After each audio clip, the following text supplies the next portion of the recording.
ఈరోజు మనము 5వ తరగతి పాఠానికి సంబంధించి పాఠ్యపుస్తకానికి సంబంధించి పాఠ్యపుస్తకం అట్ట మీద వేసినటువంటి భారత రాజ్యాంగ ప్రవేశిక అన్న దాని గురించి తెలుసుకుందామండి. ఇదేంది ఇవి చెప్తున్నారు అనుకోకండి. ఎందుకంటే ఇలాంటి వాటిల్లో నుంచి డిఎస్సికి కానీ టెట్కి కానీ బిట్స్ అడగడానికి అవకాశం ఉంటుంది. టెక్స్ట్ బుక్ అన్న తర్వాత each and every place, each and every paper must and షుడ్గా చదవాలండి. సో నేను భారత రాజ్యాంగ ప్రవేశిక గురించి చెప్తున్నాను. భారతదేశ ప్రజలమైనటువంటి మేము 1949వ సంవత్సరం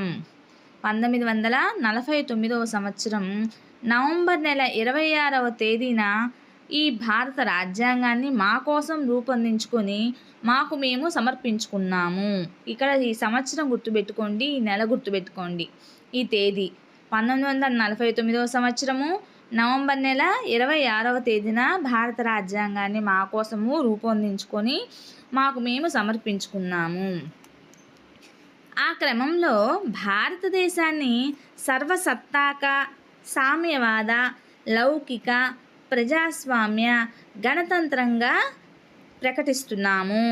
భారతదేశాన్ని ఎలా ప్రకటిస్తున్నామంటే సర్వసత్తాక, సామ్యవాద, లౌకిక, ప్రజాస్వామ్య, గణతంత్రంగా ప్రకటిస్తున్నాము. వెరీ వెరీ ఇంపార్టెంట్ పాయింట్స్ అండి ఇవన్నీ కూడాను. భారత రాజ్యాంగము దేశ ప్రజలకు ఈ క్రింది సౌలభ్యాలను కల్పించడం లక్ష్యంగా కలిగి ఉంది. భారత రాజ్యాంగము దేశ ప్రజలకు ఈ క్రింది సౌలభ్యాలను కలిగించడం లక్ష్యంగా కలిగి ఉంది. ఆ సౌలభ్యాలు ఏంటో ఇప్పుడు మనం చూద్దాము. సామాజిక, ఆర్థిక, రాజకీయ న్యాయాన్ని కలిగి ఉండటం.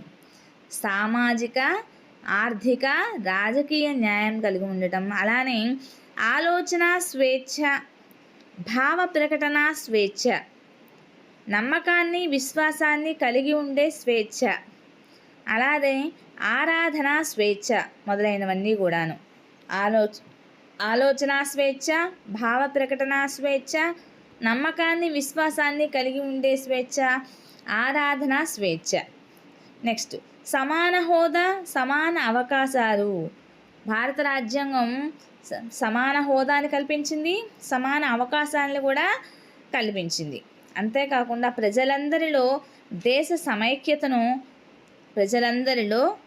సమైక్యతను, అఖండతా భావాన్ని, సోదర భావాన్ని, వ్యక్తి గౌరవాన్ని పెంపొందించడం చేసింది.